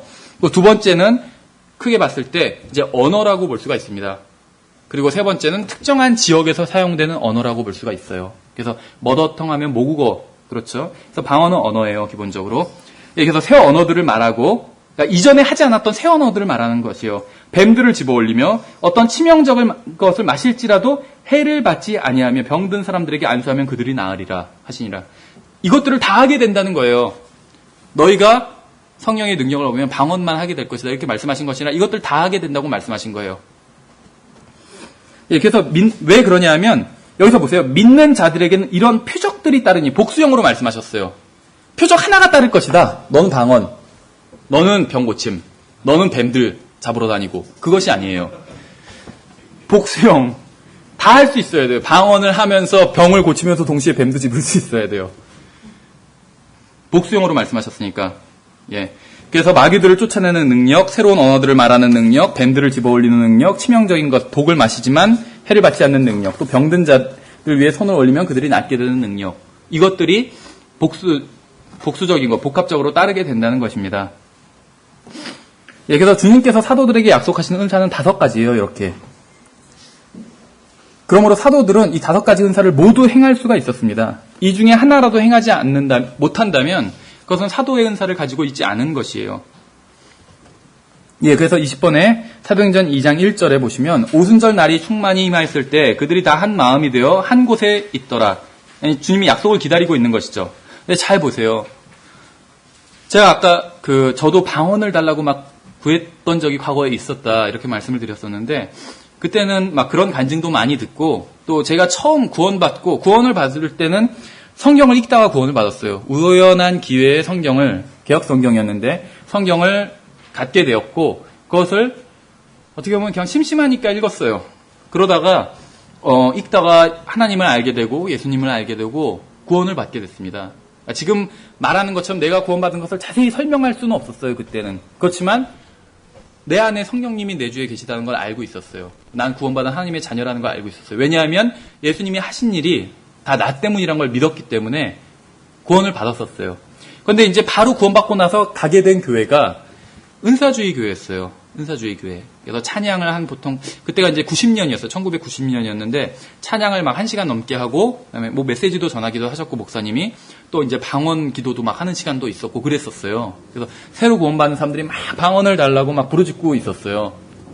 저도 막 그렇게 기도했었죠. 방언을 주십시오, 주십시오, 주십시오, 주십시오. 막 1시간, 2시간 동안 하고 그랬었어요.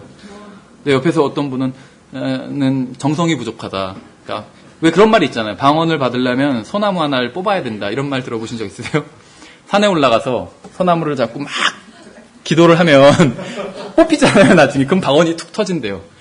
뽑히면서 균형을 잃고 구르면서 방언이 뭐 터진다고 어떤 분은 그러는데 모르겠어요, 저는. 정확한 과정은. 어쨌거나 뭐 과장된 말이겠죠. 근데 어쨌거나 그 정도로 이제 방언을 갈구했었습니다.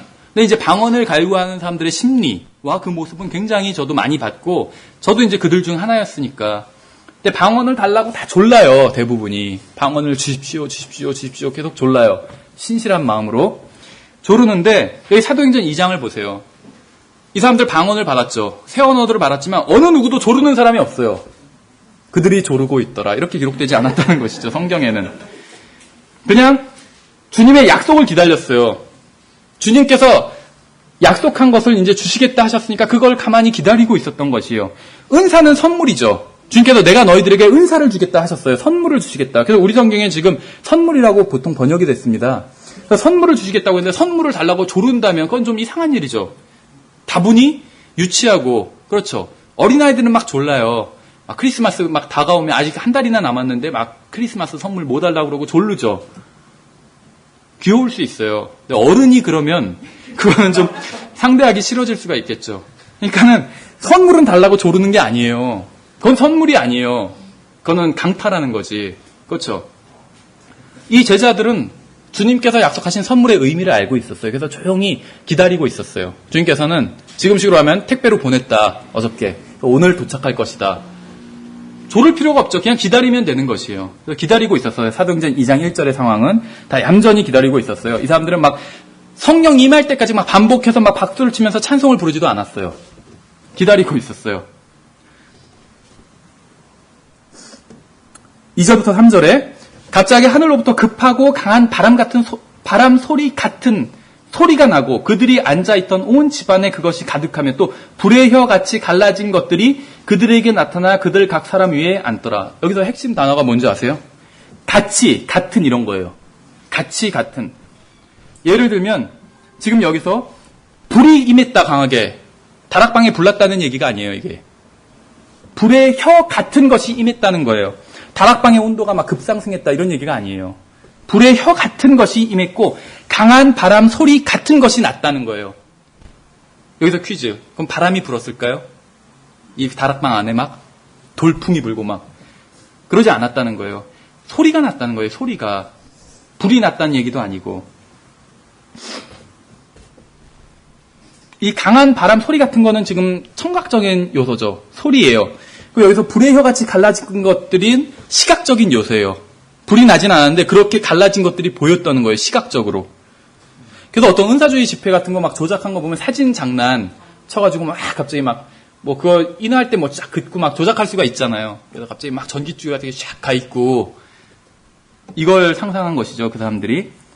예, 어쨌든지 간에 이렇게 눈으로 볼 수 있었던 것입니다. 그러니까 분위기가 뜨거웠다거나 더웠다는 표현은 아니에요. 불의 혀같이 갈라진 것들, 실제로 보였다는 것이에요. 실제로 불의 혀가 있었던 것이 아니라 그러한 것 같은 것이 보였다는 것이지 불의 혀가 있었다는 것은 아니에요.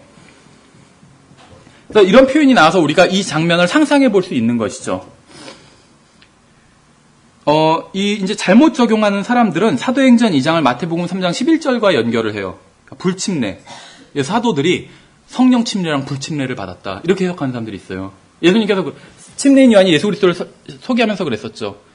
나는 물로 침례를 주지만 예수 그리스도께서는 이분은 성령으로 침례를 주시고 또 불로 침례를 주시리라 이렇게 소개를 하고 있죠. 그러면서 바로 사실 그 다음에 이어지는 문맥은 그분은 손에 키를 들고 타작마당을 정결케 하사 알곡은 모아 곳간에 드리고 성령 침례를 받은 사람은 곳간에 드리시는 것이죠. 그리고 쭉정이는 꺼지지 않는 불 속으로 던져 넣으시리라고 그렇게 설명을 해주고 있죠. 그래서 성령 침례가 뭔지 불 침례가 무엇인지 설명해 주고 있어요. 그렇죠. 물 침례가 무엇인지 다 다른 거예요. 물 침례 따로 성령 침례 따로 불 침례 따로 특징은 다 잠긴다는 것이죠. 물 침례는 물에 잠기고 성령 침례는 성령에 잠기고 불 침례는 불에 잠겨요. 불에 잠기는 곳은 지옥이죠. 그러니까 어렵지 않아요. 그런데 이걸 마태복음 3장 11절과 연결시켜서 여기가 뜨거웠고 불 같은 게 오고 이거 불침례다 이렇게 생각하시는 거예요. 그래서 성령 침례를 받고 불침례를 받았다. 그래서 방언을 받고 능력을 받았다. 이런 식으로 막 상상의 나래를 펼치면서 기뻐하는 것이죠. 이거는 전혀 다른 이야기라는 것입니다. 2장 4절에 그들이 다 성령으로 충만하여 성령께서 그들에게 말하게 하시는 대로 다른 언어들로 말하기 시작하더라. 예전 성경에 이제 방언이라고 했죠. 우리는 계속 이제 방언, 다른 언어, 타언어, 여러 가지 언어, 이걸 그냥 혼용해서 쓰겠습니다. 왜냐하면 언어라는 말이 맞아요, 정확히는. 그러니까 흠정역이 정확히 번역한 것이에요. 텅이란 말은 항상 언어를 의미하지 다른 걸 의미하지 않아요. 가끔 가다가 혀를 의미할 때도 있을지 몰라도 언어를 의미해요, 기본적으로. 근데 방언이라고 하면 이것이 좀 더 다른 뉘앙스를 풍기죠. 근데 어쨌든 간에 기독교계에선 방언이라고 쓰니까 계속 앞으로도 이거 혼용해서 그냥 쓸 테니까 알아두시면 돼요, 그렇게. 예, 그래서, 다른 언어들로, 성령으로 충만하여 다른 언어들로 말했다. 근데 여기서 또 보시면 별개의 것이에요. 성령으로 충만한 게 별개고, 다른 언어로 말하는 게 별개예요. 그래서 신약성의 다른 부분에선 그들이 성령으로 충만하여, 이렇게 이제는 방언으로, 그러니까 성령으로 충만하면 방언으로 말하는 게 이게 한 세트가 아니라는 거예요. 다른 세트라는 거예요. 성령 충만이 하나고 방언이 다른 거예요. 여기서는 이게 하나로 나와서 이게 한 세트라고 생각하는데 은사주의자들은 뒤에 나오는 거에선 달라요. 예를 들면 술 취하지 말라. 오직 그것은 방탕한 것이니 오직 성령으로 충만하고 방언을 하라. 이렇게 말씀하지 않죠. 술 취하지 말라. 그것은 방탕한 것이니 오직 성령으로 충만하라. 이렇게 말씀하고 있는 것이죠. 그러니까 성령 충만이 하나예요. 방언이 딸려오지 않을 수 있다는 거예요. 그리고 나중에는 신약 교회에서는 더 이상 딸려오지 않아요. 만약에 그 말씀을 여기 사도행전에 했다면 이렇게 말했을 거예요. 술 취하지 말라. 오직 방언으로 충만하고 성령으로 충만하고 방언을 말하라. 이렇게 했을 텐데 그렇게 하지 않았다는 것이죠. 별개라는 것입니다. 예, 그래서 다락방에 있던 사람들에게 그런데 이것이 동시에 일어났어요. 이것이. 그래서 서로 그래서 이제 은사주의자들이 오해를 하게 된 것이고 2장 5절에 보시면 독실한 자들 곧 유대인들이 하늘 아래 모든 민족으로부터 나와 예루살렘에 거하고 있었는데 이렇게 말씀하고 있죠. 그래서 하나님께서는 자신의 지혜로 이스라엘의 모든 남자들이 다윗의 모자가 있는 예루살렘으로 모이는 날을 선택하신 것이에요. 복음 전하기 가장 좋은 날이죠. 물론 우리는 듣든지 듣지 않든지 복음을 증거해야 돼요. 그렇지만 밖에 나가서 아무도 없는 데서 복음을 전하는 건 혼자 거리 설교하는 거는 좀 어떻게 보면 허공을 치는 것 같을 수가 있어요. 물론 그래도 또 듣는 사람이 있을 수도 있지만 가능하면 듣는 사람이 있는 데서 복음을 전하는 게 좋겠죠. 근데 하나님께서 모아주신 것이에요. 청중을. 이날 특별히. 왜냐하면 이날 바로 유대인들이 다 모이는 날이었어요. 자기들의 명절에 따라서.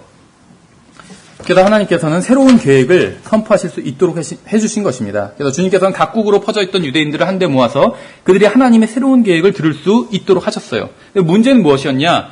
그러니까 문제는 무엇이냐면 이제 하나님의 새로운 역사가 시작되는 시점이에요. 그래서 이것을 유대인 백성들에게 다 선포해야 돼요. 근데 첫 번째 문제는 어떻게 이 사람들을 다 모으느냐였는데 하나님께서 그것은 해주셨죠. 다 이렇게 모이는 날이었어요.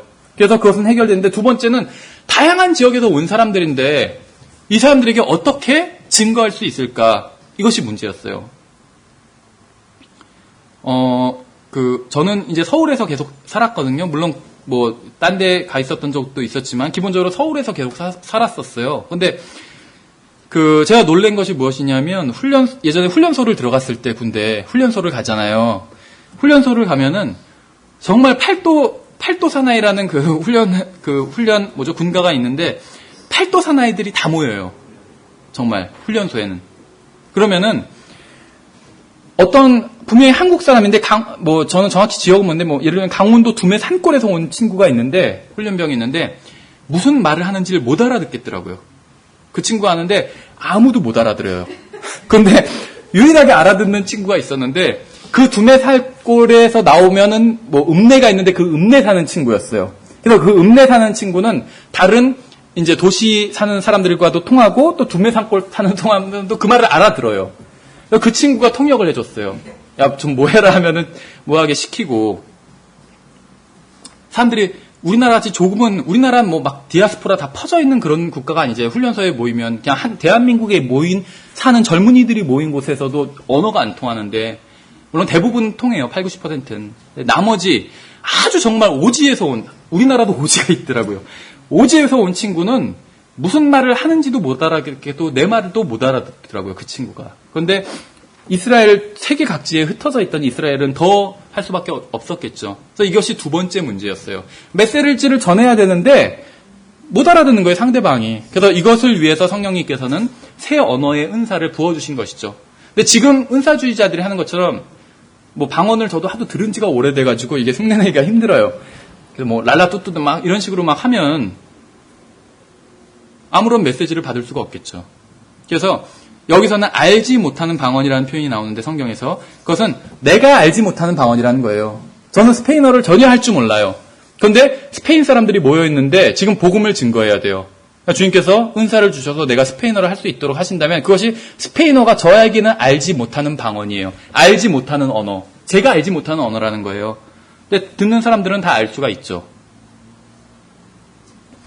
예, 그래서 나중에 살펴볼 것입니다. 다 그것도. 근데 어쨌든지 간에, 이 사람들에게 이제 다른 언어를 할 수 있는 은사를 성령님께서 주신 것이죠. 그래서 말씀을 증거할 수 있었습니다. 2장 6절에서, 이제 이 일이 널리 퍼짐에 그 무리가 함께 와서 그들이 자기 자신의 말로 말하는 것을 각 사람이 들음으로 당황해 하더라. 깜짝 놀란 것이죠. 이 사람들은 다 갈릴리 출신들인데, 어떻게 각지 다양한 타 지역의 언어를 그렇게 다양하게 구사할 수가 있는가. 간혹 가다 보면 무슨 코미디언 중에 우리나라의 다양한 사투리를 막 구사하는 코미디언이 있죠. 그것처럼 다양한 언어를 구사하는 거예요. 깜짝 놀란 것이죠. 그래서 하나의 표적이 된 것이요. 이거 무슨 일이 있는 것이구나. 느낄 수가 있었던 거예요. 하나님의 사인이구나. 느낄 수가 있었어요. 그래서 일단은 경청할 수가 있었어요. 유대인들은 굉장히 다른 종교에 대해서는 배타적입니다. 들으려고 안 해요. 그렇죠. 골수 유대인들은. 그런데 하나님의 사인을 보고는 일단은 들어봐야 되겠구나 하고 듣기 시작한 거예요. 그리고 어떤 결과가 이렇냐면 믿게 됐죠. 이 사람들이. 하나님의 사인 때문에 믿게 된 거예요. 만약에 하나님의 사인 없이 표적 없이 방언 없이 메시지만 전했다면 믿지 않았을 수 믿지 않았겠죠. 이 사람들이. 예, 그래서 그들은 사도들이 자신들의 언어로 말하는 것을 듣고 놀란 것이요. 사도들이 한 방언은 말하는 자신들, 즉 사도들에게는 알려지지 않은 모르는 언어였지만 듣는 청중에게는 잘 알려진 언어였어요. 그래서 듣고 내용을 이해할 수가 있었어요. 막 랄라뚜뚜 이런 거였다면 뭔 소리 하는 것인가 하고 그냥 지나쳤겠죠. 근데 자기들이 아는 언어로 얘기하니까 왜 이런 거 외국 가면은 잘 느낄 수 있어요. 뉴욕에 예를 들면 미국에 갔어요. 다 영어만 들려요. 근데 갑자기 저기서 누가 한국말이 들려. 그럼 굉장히 반가워요. 그런데 그게 그래도 우리나라는 영어를 중학교 때부터 공부하잖아요. 지금 초등학교 때부터 하고. 중국 가면 더 하든다고 하더라고요. 중국 가면 전혀 못 알아듣잖아요. 평범한 이제 한국 사람은 영어만 들려도 반갑대요. 갑자기. 영어는 좀 익숙하니까. 자기네 나라 말로 갑자기 들리면 굉장히 반가워요. 그렇죠? 사람들은 어떻게 친해지는 줄 아세요? 피부 색깔 따라 친해지지 않아요. 저도 미국에 한 2년 정도 있었는데 피부 색깔 따라 친해지지 않아요. 언어에 따라서 친해져요. 피부 색깔이 달라도 스페인어를 같이 얘기하면 둘이 친구가 돼요. 그렇죠? 한 사람 흑인이고 한 사람 예를 들면 한 사람은 완전 스페니쉬, 남미 그거고 한 사람은 동양인이라 할지라도 언어가 같으면 친해져요. 그래서 이제 자기들의 언어를 듣고 언어로 엉뚱한 사람들이 언어로 말하는 걸 보고 깜짝 놀란 것이죠. 왜 지금은 별로 놀라지 않지만 예전에 막 로버트 할리라고 아시죠? 멀몬교 선교사. 그래서 우리나라에서 영어 사업하는 사람. 그 사람 막 한국말 하니까 그것도 막 구수한 부산 사투리를 막 했잖아요. 처음엔 되게 놀랐었잖아요. 그냥 방송 출연도 많이 하고, 근데 지금은 그런 사람 많으니까 뭐 전혀 놀라질 않는데, 막 미국 사람이 막 그랬어요, 얘 막 이러면서 얘기하니까 막 반응이 폭발적이었죠. 지금 그런 상황인 거예요. 깜짝 놀란 거예요. 그것도 여러 사도들이 각자 막 여러 언어로. 그래서 2장 이제 다음 계속 보면 7절, 8절. 그들이 모두 놀라고 이상히 여기며 서로 이르되 보라 말하는 이 사람들은 다 갈릴리 사람들이 아니냐. 그런데 어떻게 우리 각 사람이 우리가 태어난 곳에 우리 언어로 듣느냐. 계속해서 보면 우리는 바데 사람, 메데 사람과 엘람 사람이며 또 메소포타미아와 유데아, 갑바도기아와 본도와 아시아, 부르기아와 밤빌리아와 이집트와 구레네 참 다양한 지역에서 왔네요. 리비아 여러 지역방에 거하는 사람이고 또 로마에서 온 나그네 곧 유대인과 유대교 개종자와 크레테 사람과 아라비아 사람이라 그들이 우리 언어들로 하나님의 놀라운 일들을 말함을 우리가 듣는다 하고